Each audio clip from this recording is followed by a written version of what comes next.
Does your financial advisor take the time to really listen to you? Is your financial strategy personalized to you and your family? Will your financial advisor be there as your life and financial situation change? Hi, I'm Jerry Mangona, your Edward Jones financial advisor. I live here in Corktown, just a few blocks from the Daily Detroit studios. And when we work together, we'll focus on what's important to you. We'll use an established process to create a personalized financial strategy backed by the advice, tools, and resources to help you reach your goals. And we'll partner together to help your strategy stay on track. Contact me toll-free today at 866-975-8655. Again, that's 866-975-8655. Edward Jones, member SIPC.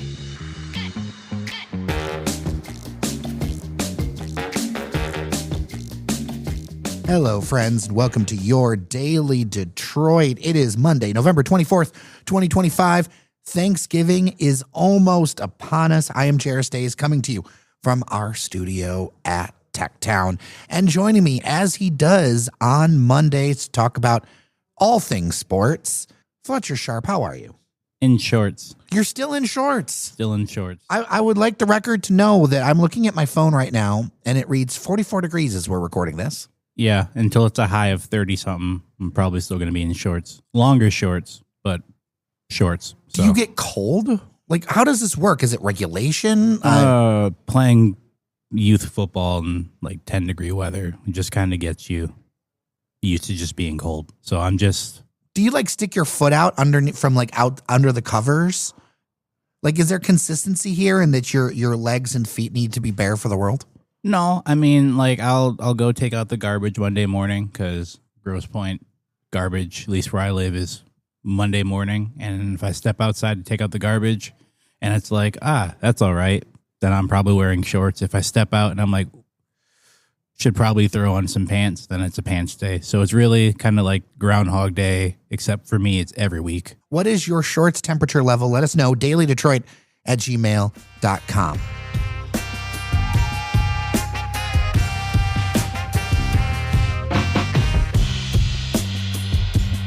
First, the Lions. The cardiac cat seemed to be back. That was a far closer game than I think anyone expected. The Giants showed up with something to prove. Thank goodness we made it out of there, man. I was really nervous. For all of his faults, Jameis Winston has thrown for 5,000 yards in this league before. He did it with 30 touchdowns and 30 interceptions, which is like the first time it's ever happened. Watching the Jameis Winston experience is really, really fun. It's a lot more fun when you're not directly tied to the result. Watching him the week before against the Packers and weeks before and last year and the year, it's always been like a fun experience because it's like he's going to go and you know he's going to throw the ball down the field. He's not throwing any checkdowns. He's not throwing any whatever. He's throwing the ball at least 40 yards in the air to somebody. Someone's going to catch the ball. It's just watching it happen when it's the team you actually want to win is like, oh, this is not like the first play, the first touchdown, that reverse pass and then flea flicker down the field for a watching the highlights from, neutral point, probably great. Watching it if you were a fan of the Lions was like, this sucks. And then watching him catch a touchdown pass probably sucked a little bit more. But yeah, the Giants defense, as I've done all year, left the door open, and Jamir Gibbs put in a historic performance and showed why he's one of the best players in the NFL. I don't want to say they're thankful to win that game, but it was looking really bad. If the Giants had kicked that field goal at the end of the game, we might be having a different conversation today.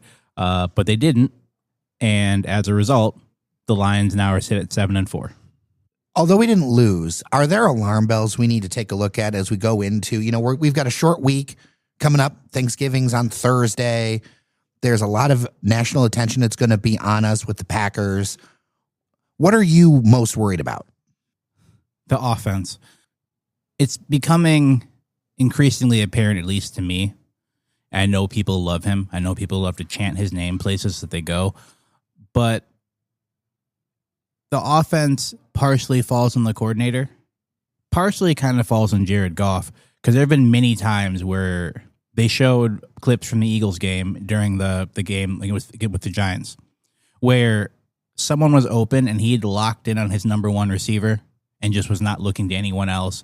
And there are times where 2 or 3 people on like critical moments were also wide open or about to break wide open. And it's not like those moments where he was getting hit and had to hurry up. Obviously, if you get hit enough times as a quarterback, not a high-level quarterback, but I've played before, you start getting happy feet, which is when you start thinking really quickly. It's like, I got hit after 3 seconds in the pocket last time. I'm going to get hit that quickly again. So you start making decisions a lot quicker, start making your reads a lot quicker, start throwing the ball a lot quicker when people are actually open. And I think he develops it throughout games, and then it starts to just kind of seep in, especially when he's been hit a lot. And there are plays, even with the Giants, where someone might have been open if he just held on for one more second, but he took a check down. He took a short play, like the kick where Jake Bates made the 59-yard field goal. That's great. 59 yards, amazing. It should have been 54 had Goff not thrown a pass 5 yards backwards to Jamir Gibbs where he got tackled. Like, that was just not the play to make. Worst case scenario, get out of the pocket, throw it away. Try to find someone else. But throwing the ball backwards in a situation where Bates has made that kick before, but why would you make it harder for him? Like, the ball went through the uprights for sure. Didn't go by through the uprights by much. So, obviously, yes, it falls on John Morton. Now falls on Dan Campbell. But it falls kind of on him. Like, you have to spread the ball around a bit more. Other opposing fans are making some sort of some jokes.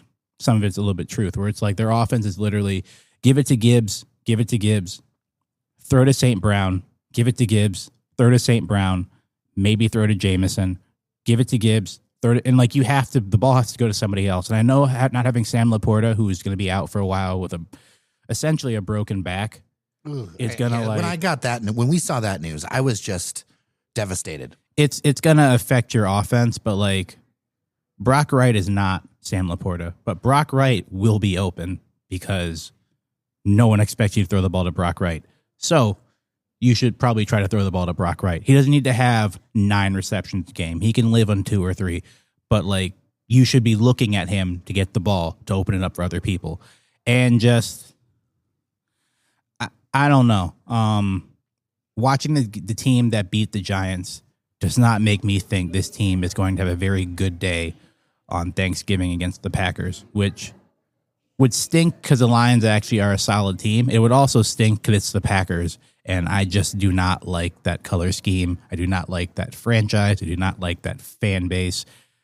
It goes personal for me for many reasons, but like I just can't. They can't lose to that team. They cannot, and they can't do it when all the eyes are on you. It's right before the tryptophan kicks in from eating all the turkey. So people are like actually paying attention to the game.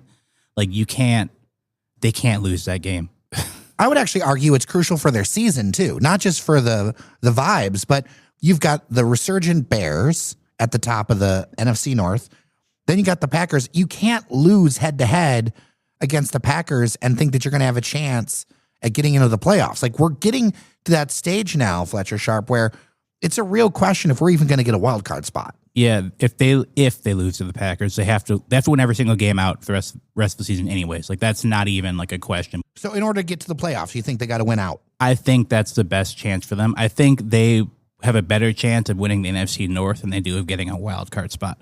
And I do think there's a chance the NFC North could get 3 teams in the playoffs for sure, just like last year. I think there's a chance. I just don't want to gamble on that. I'd rather they just win out and go. And the Bears, I don't know what happened. Like it's the same team that the Lions beat handily earlier in the season, but like they're playing a bit like this. They're playing the same, but like a bit different. I will say their defense leads the league in takeaways. They have about 20 odd interceptions, which is an insane statistic to have. They also signed CJ Gardner-Johnson, so you know, everyone knows how I feel about that guy. But no, they're playing well defensively. Caleb Williams is looking like the Caleb Williams that they drafted. Obviously, the numbers aren't all the way there, but he's still presenting a very difficult matchup for a defense because he's mobile, he's big, he will make the risky throws. He can make the risky throws. and he's not afraid to try to run someone over to get a first down. So, yeah, Ben Johnson has them playing great. They're not even doing all the tricky type plays they were doing before. Like, they're just playing straight up solid ball, and you got to tip your hat to them. And the Packers, of course, everyone knows the Packers. Jordan Love, they're missing their tight end, Tucker Kraft, torn ACL. But they're still a formidable team. They still have a really good defense. They got Micah Parsons, who is up to 10-plus sacks in the year. So you really just got to get in there, play solid ball. You got to hope that the time that they lost to the beginning of the season was just rust and not schematic. Yeah, the game is way more important. It was obviously important just from the NFC North rivalry, just for trash talk, just for it being Thanksgiving Day. I don't want to say it's like the make or break game for the season, but it's kind of looking like that. If they don't win this game, they can still make the playoffs. It just becomes a lot harder to do that. So you should make it easier on yourself. Beat this team, move into second place in the division, and then go from there.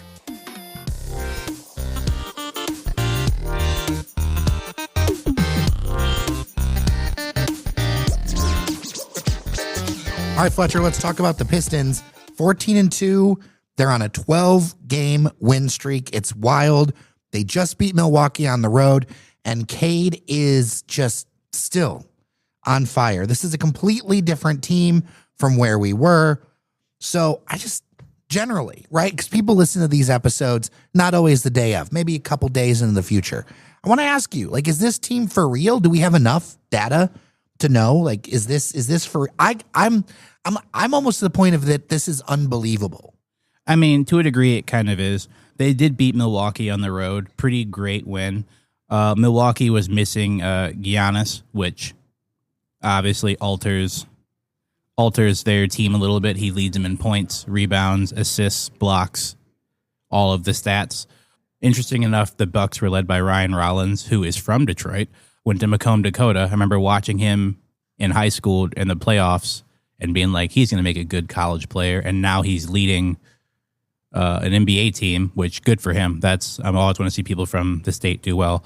I would lean more towards this being a real thing. I will say some of their wins, while they were against quality teams, again, like the Bucks, they were missing players. I know they beat the Hawks without Trae Young, but you really just play who's in front of you. I can't fault someone for playing against a team and being like, well, they beat someone without whatever. Do I think they're going to break their record for 28 straight games? No, I don't. I don't see that record going through. They have the Celtics coming up, which is always a tough game. They have the Magic, who are resurgent, coming up. They have the Heat, who are a solid team. But Cade's becoming his own superstar. We talked on it briefly before. He's got his shoe deal coming up. He's got his logo. It's going to be a great colorway. I might even buy a pair. But like Jalen Duren, big man in the middle. Earlier on, I thought he was kind of like an Andre Drummond, like regen, where it's like you just rebound the ball, you score off dunks. That's great. But his points have gone up per game. His rebound has gone up per game. He's blocking the ball at a higher rate. His free throw percentage is in like the mid-70s, high 70s, which is amazing for a big man. It means they can't foul you and take you out of the game. Asar Thompson is playing great. Duncan Robinson is shown to be a great addition in terms of shooting the ball. Tobias Harris getting back off injury. Jaden Ivey played his first game against the Bucks, and he's been gone for a while. To see him back out there is great. Dennis Jenkins, who they got last year via undrafted free agent, has come into his own.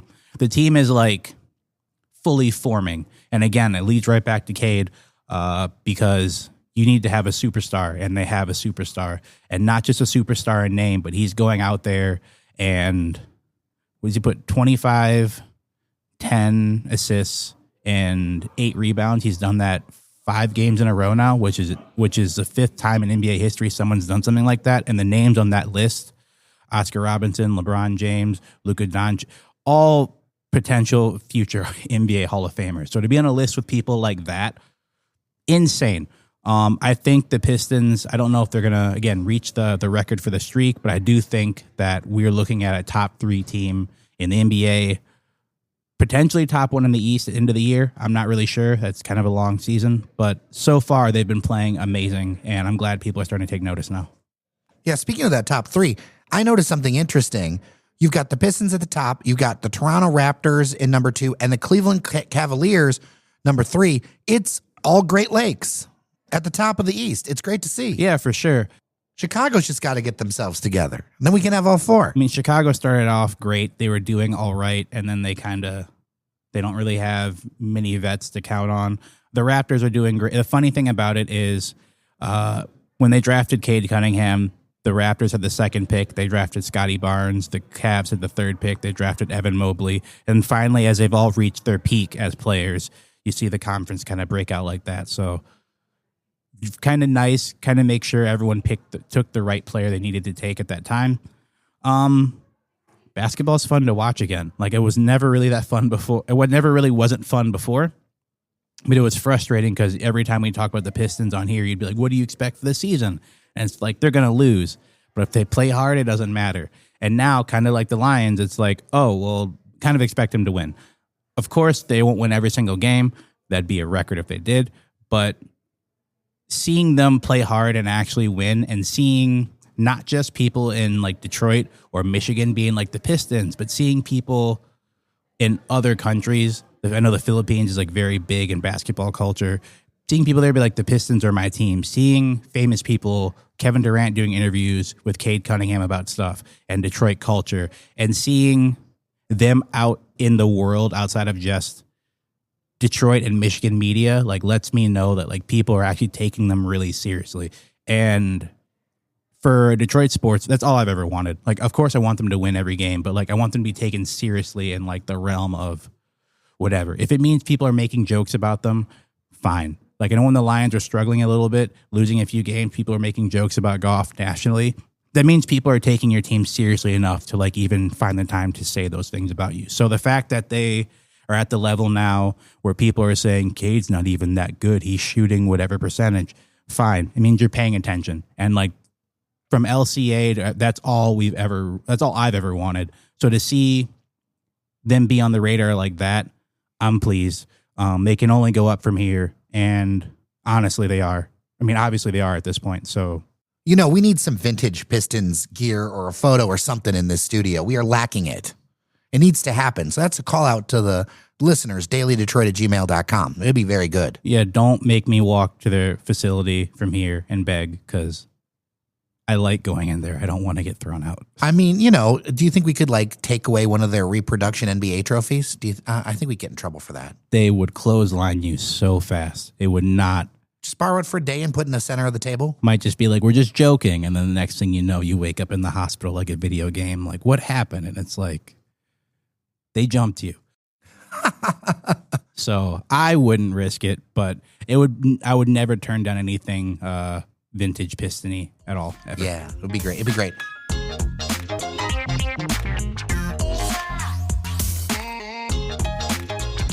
A couple things before we go. Red Wings doing great, leading the Atlantic Division. Just wanted to shout that out real quick. I love to see it. It's great to see. LCA is just so much activity right now. Yeah, and, you know, I mean, I knew they were coming around the corner. I know everyone says trust the Yzer plan, and it's been hard. I've been talking to a few friends of mine, and, like, it's been hard because there have been moments last year where it's like they might break into their own, and they don't. And it's frustrating, especially when it's a younger team. But Dylan Larkin doing what he does. DeBrincat is doing what he does, scoring goals, being a bit of an irritant. Lucas Raymond getting the puck to people who can score. Their offense is exciting. Is it the most exciting? No, but it's exciting with a bunch of younger players. And again, kind of harking back to the Pistons of last year and the year before, they might lose some games, but they're going to be exciting. But in hockey, if you're scoring goals and exciting, you generally are going to win more than you're going to lose. So to see them right now, currently 4th in the East, great. I am all for it. I am happy. Might even maybe go to a game. Not in shorts, but like I might maybe be there for something. Because again, it's all about seeing the city teams do well. So to see the Wings where they are right now, scoring goals, making highlight reels nationally, I'm all happy for it. Before we go, and I didn't mention this in the prep, so I apologize, but since we last talked, Detroit City FC captain Stephen Carroll retired. He's going to be joining the team in a yet-to-be-named front office role. Any quick thoughts, you know, because he's with the club for so long. We saw him on the pitch for so many years. Yeah, I mean, he's one of the true, I guess when you think of the soul of that organization, he's someone you should really think of. He's been with them from the recreational days to the pro quote days to the days now where they are cemented in the second division of U.S. soccer. And through the entirety of it, he's been someone who just does what is asked of him. Go out there and defend, for sure. Go up there and help, maybe get a headed goal, for sure. And in terms of the captains, I know there have been captains before him, but when I think of the captain of this organization, I really don't think you can put anyone else above him.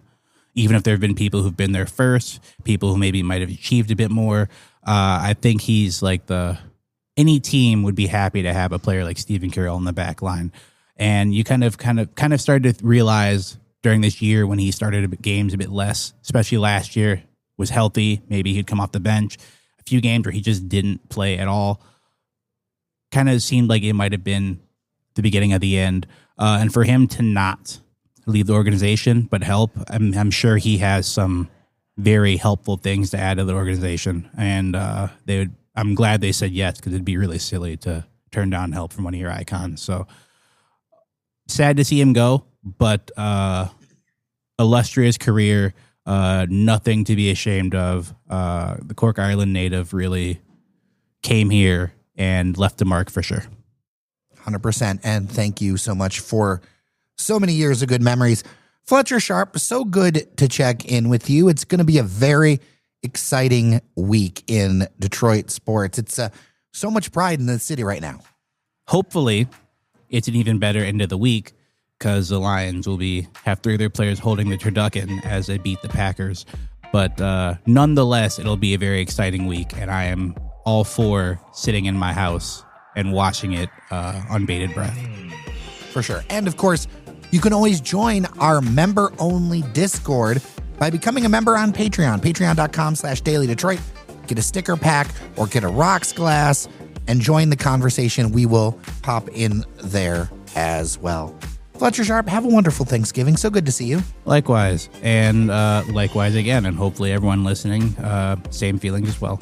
Until tomorrow, I'm Jer Stays. Remember that you are somebody. Thank you so much for listening, and we'll see you around Detroit.